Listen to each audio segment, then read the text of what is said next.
perfect world, dangers that pose a threat would always be detected before they had the opportunity to do harm. However, we all know quite well that we don't live in this perfect world. Indeed, all too often, a disaster is required to bring about the changes necessary to avoid similar future events. There are many specific reasons for this, such as the time, money, and effort necessary to negate these threats. However, the reality of many cases is that all of these reasons could be consolidated and distilled into a single factor: power. Those who find themselves on a collision course with impending disaster are all too often not in a position to make the necessary changes themselves, and therefore, those responsible for these disasters are sometimes not the ones forced to pay the price of their negligence. And this is exactly what happened in June of 2017 in the North Kensington neighbourhood located in West London, when 72 inhabitants of the Grenfell Tower apartment building would perish in a fire by no fault of their own. But what were the events that led to the disaster that was the Grenfell Tower fire?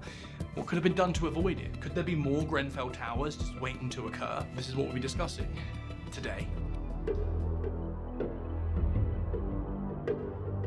Grenfell Tower was approved to be built in 1970, with construction taking place between 1972 and 74. When it was completed, it contained 120 one- and two-bedroom apartments to serve as council housing in the West London neighbourhood of North Kensington. The building had been designed to implement passive fire protection. This means that no building-wide emergency measures like sprinklers, an alarm system, or an evacuation plan should be necessary. Instead, the building had been designed to compartmentalise any fire that might ignite inside, and depends on the thick walls and fire doors to contain the spread of a fire and smoke until first responders could arrive to extinguish the blaze. Now, at this time, North Kensington is likely not the part of London that you would prioritise visiting during your family's summer vacation, and this was an area with a history of struggling with poverty and crime. However, by the 2000s, the North Kensington neighbourhood had started to follow the same trajectory as many other communities around the world. Developers exploited the cheap property prices in the area and began to construct higher-end housing and businesses. This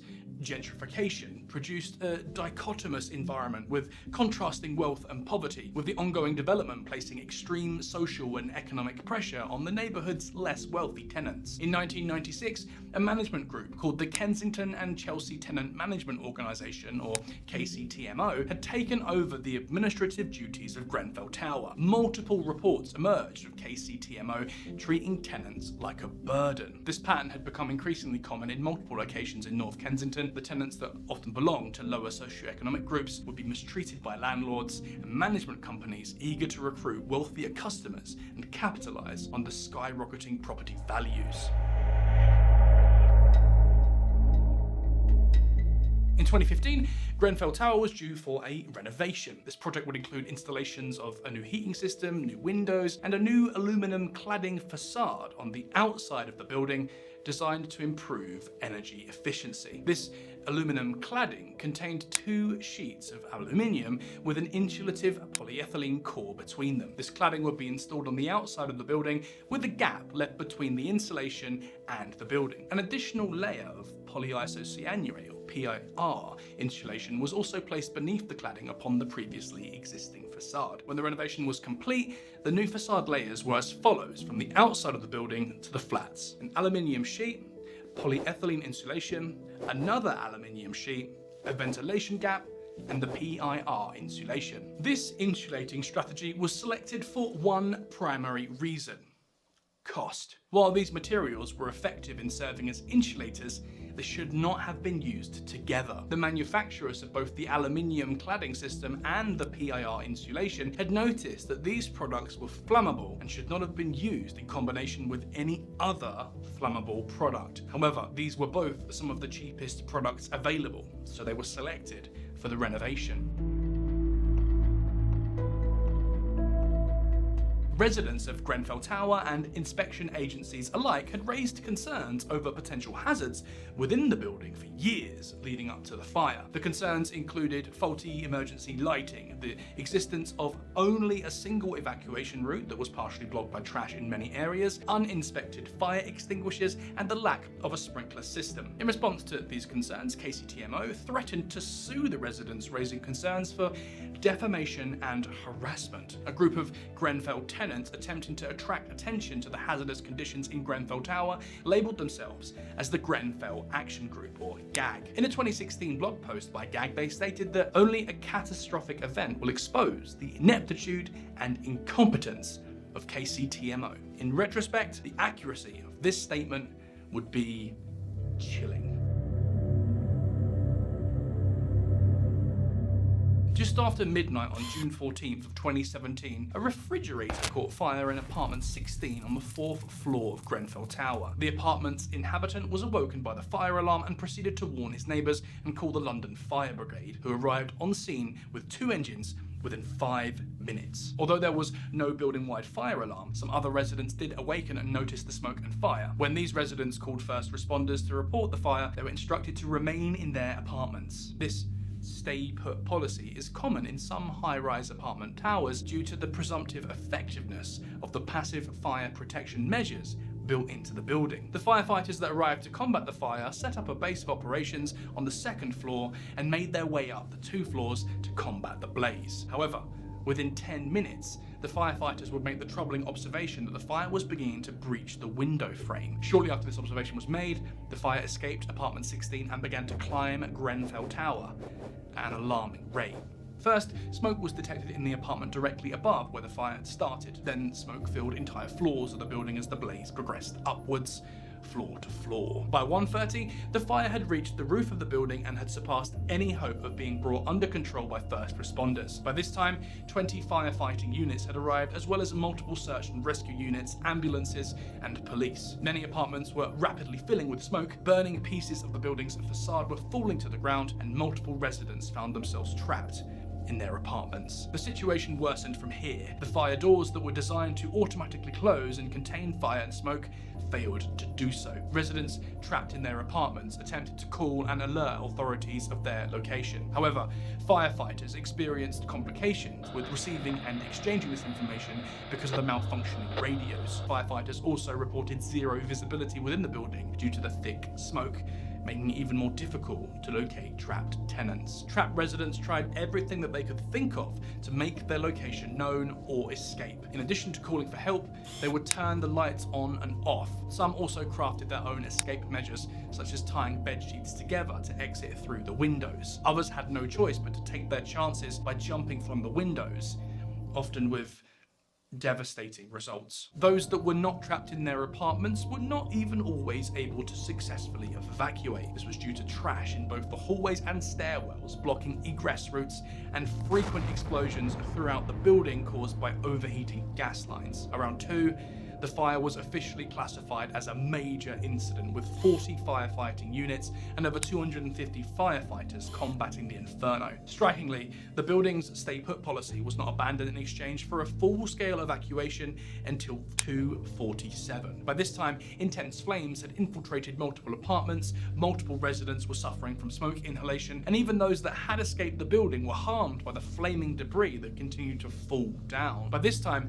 many trapped residents also had no way of knowing that an evacuation order had been given. They just continued to wait for help, as they had originally been instructed. The devastation left in the wake of the Grenfell Tower was sobering. The main fire continued to burn in the upper floors of the building for more than 24 hours after the start of the fire, and it wouldn't be declared extinguished until approximately 48 hours after the tragedy had begun. The fire claimed the lives of 72 people, making it the deadliest structural fire in the UK since the Piper Alpha oil rig disaster that had killed 165 people in 1988.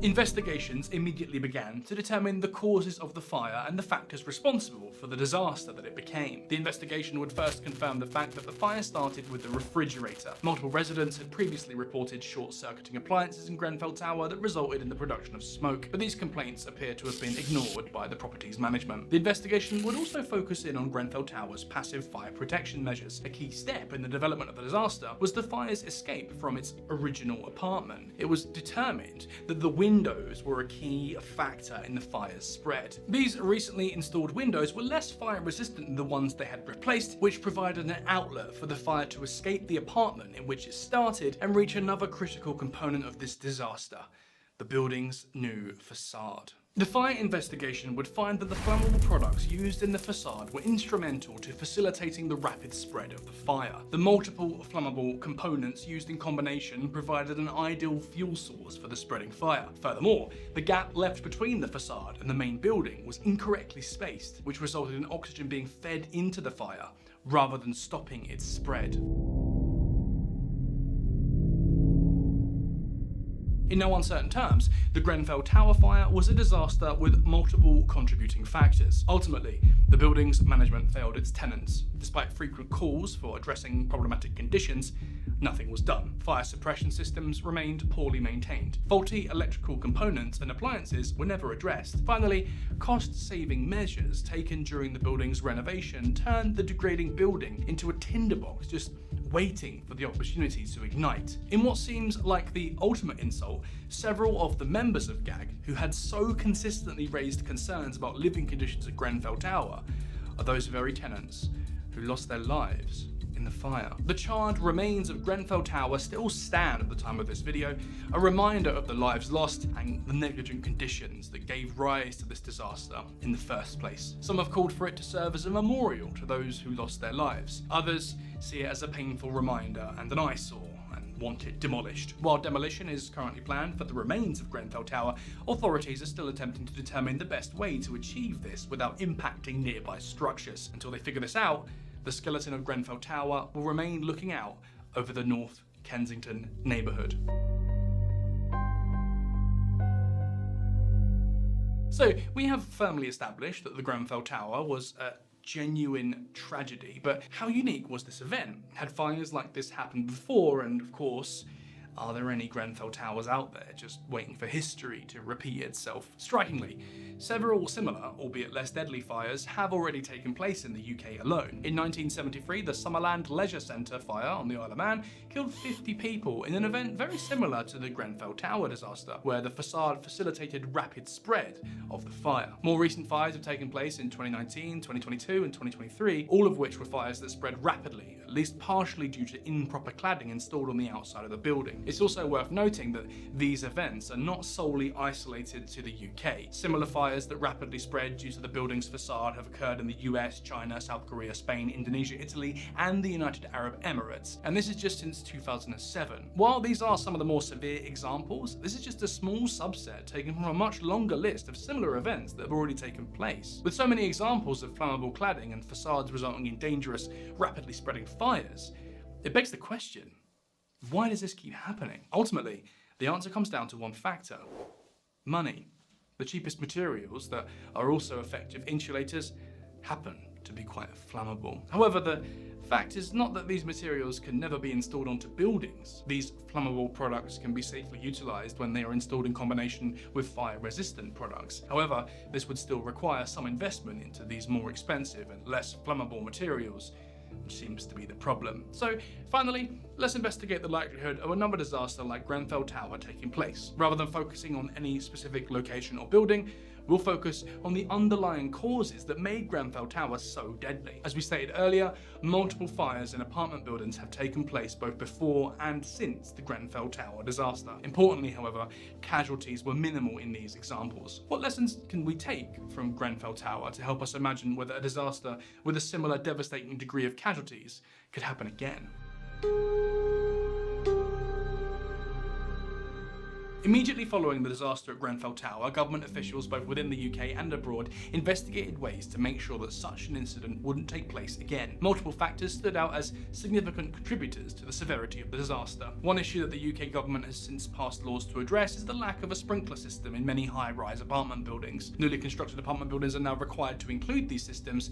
However, these policies aren't perfect fixes. In many cases, these laws only apply to new construction, allowing buildings built before the law was passed to continue housing residents with no sprinkler system. This issue isn't as straightforward as it might seem though. In some cases, retrofitting these buildings with sprinkler systems could simultaneously negatively impact fire, compartmentalization measures. For example, making holes in the walls to install piping for sprinklers could also create new routes for fires to escape their origin. A significant amount of attention was also given to the fact that Grenfell Tower contained only a single evacuation route for its residents. Most countries already forbid this. Laws in the UK, however, have not been updated to include a requirement for multiple exit routes from apartments, making them a global outlier. The UK has passed laws on how evacuation routes within buildings should compartmentalize the spread of fires, though. Subsequent investigations after the Grenfell Tower disaster found that 64% of fire doors designed to contain fire and smoke were either broken or missing. The UK has now mandated that fire doors must be periodically checked to ensure their presence and functionality. However,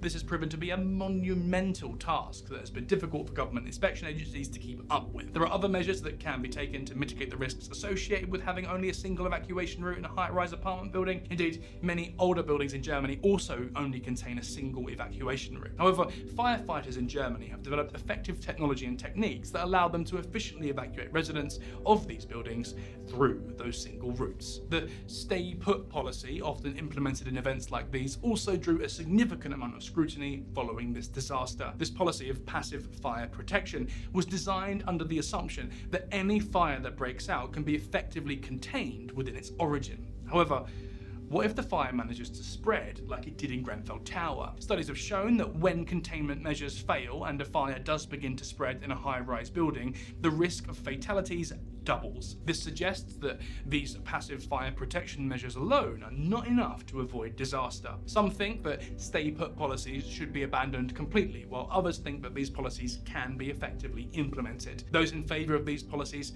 suggest that special attention should be given to defining the point at which a full evacuation order should be given during a fire. Many agree that the Grenfell Tower evacuation order was placed too late. Too many Grenfell Tower tenants were incapable of evacuating by the time that they were ordered to do so. Furthermore, many residents were incapable of even receiving the order to evacuate when it was given. Grenfell Tower did not contain a building-wide evacuation alarm, but the UK has since passed laws requiring newly constructed buildings to include an alarm that can alert all residents of an evacuation order. There are also widespread calls to identify clear guidelines for exactly when a stay-put policy should be abandoned in favour of total evacuation. Another factor that received a lot of scrutiny following the disaster was the flammable cladding on the outside of the building that allowed the fire to spread so quickly. However, one drawback to the widespread media attention received by the Grenfell Tower disaster was the fixation on the specific aluminum cladding used on Grenfell Tower. The fact is that this tragedy was simply a symptom of a much broader problem. The aluminium and PIR insulation was just a single example of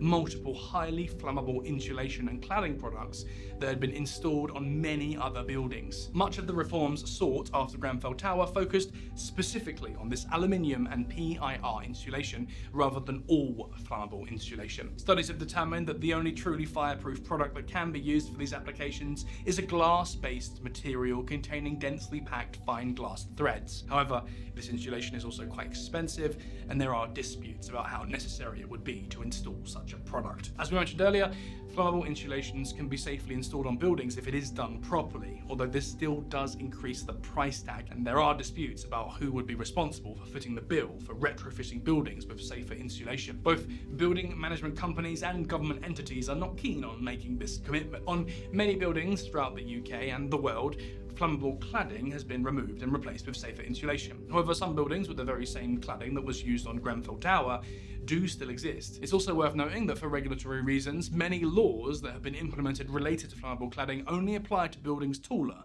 than 18 metres. So, is another Grenfell Tower disaster likely to happen?